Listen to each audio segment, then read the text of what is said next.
మనిషికి నోరు జారి మాట్లాడినప్పుడు 1, 10 సార్లు ఆలోచించాలండి.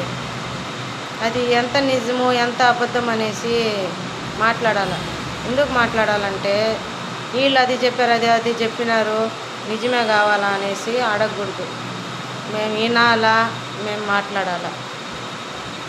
అంతేగాని అనవసరంగా ఒకరికి మాట్లాడినామంటే ఆ భగవంతుడు కూడా ఊరుకోడండి.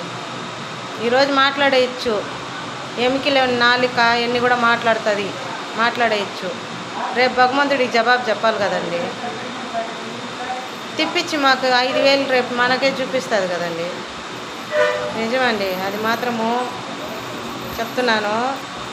ఒకరికి ఒక మాట మాట్లాడినప్పుడు అది నిజమా అబద్ధమా అనేసి తెలుసుకొని మాట్లాడాలా. నోరు ఉండదని పారేసుకోకూడదు.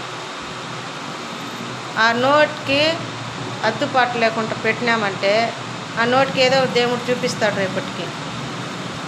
కానీ అన్నిటికీ ఓర్చుకోవాలన్నా కూడా ఓపిక ఉండాలా. కానీ ఎవరైనా సరే ఓర్చుకోండి. ఒకరిది కూడా ఒక మాట అడిగేసుకున్నా ఏం కాదు.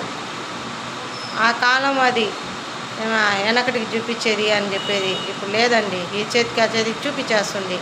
కానీ తిప్పించి మీరు ఒక్క మాట అడగబాకండి. వినుకుంటా నవ్వుకుంటా వెళ్ళిపోండి. ఆ భగవంతుడు చూసుకుంటాడు.